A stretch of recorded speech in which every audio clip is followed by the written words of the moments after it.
నమస్తే ఫ్రెండ్స్. ఏషియాలోనే Jaganmohan Reddy social media అత్యంత బలమైన మొదటి స్థానంలో ఉంది అని ఒక సర్వేలో ఆ మధ్యన బయటపడింది.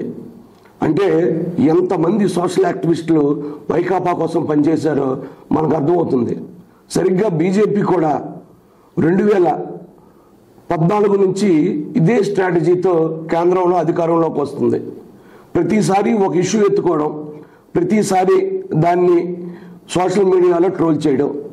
సోషల్ మీడియాను నమ్ముకునే బీజేపీ మొదటిసారి గట్టెక్కింది, రెండోసారి గట్టెక్కింది, మూడోసారి మొన్న ఈ కూటమిలో చంద్రబాబు నాయుడు, మన బీహార్ నితీష్ కుమార్ వీళ్ళ మద్దతుతో మూడోసారి గద్దెని పంచుకున్నారు.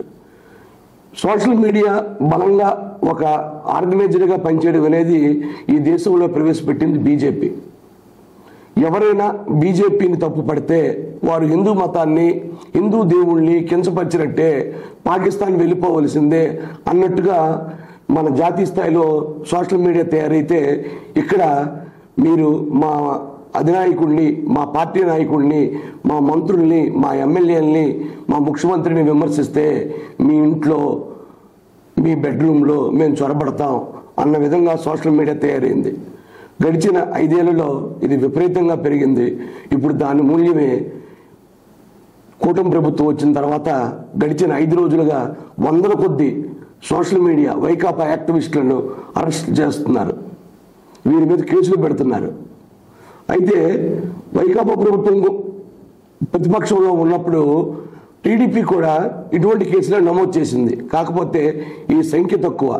అప్పట్లో వైకాపాకు సోషల్ మీడియాని మెయిన్గా కంటెంట్ అందించే ఒక వ్యక్తి ఇంటూరి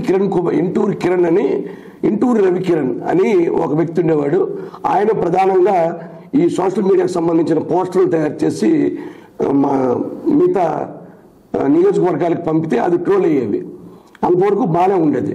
ఆ తర్వాత ఇన్స్టా రావడం, ట్విట్టర్, ఇప్పుడు అదే ఎక్స్ రావడం, సోషల్ మీడియా విస్తృతి పెరగడంతో ఎక్కువ మంది ఇదేదో ఒక సంపాదన మార్గంగా తీసుకొని పార్టీ భావజాలం తెలియకపోయినా, ఆ పార్టీతో సంబంధం లేకపోయినా విపరీతంగా ట్రోల్ చేయడం నేర్చారు.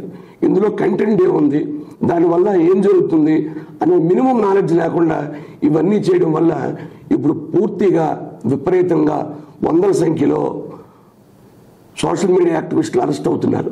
గతంలో ఇంటూరు రవికిరణ్ కూడా అరెస్ట్ చేశారు, అలాగే చాలా మందిని అరెస్ట్ చేశారు. అది పక్కన పెడితే ఈసారి ప్రభుత్వం ఎక్కువ మంది అదుపులోకి తీసుకుంటుంది, ఎక్కువ కేసులు పెడుతుంది. ఎందుకంటే గతంలో ఒక చంద్రబాబు నాయుడు గారి మీదే ట్రోలింగ్ ఉండేది, కానీ ఇప్పుడు పవన్ కళ్యాణ్, లోకేష్, చంద్రబాబు ప్లస్ మిగతా మంత్రులు వీళ్ళందరూ ఉండడం వల్ల ఈ కేసుల సంఖ్య పెరిగిపోతుంది. ఎక్కువ మంది వారి జీవితాలు, చదువుకున్న వారందరి జీవితాలు ఇందులో నాశనం అయిపోతున్నాయి.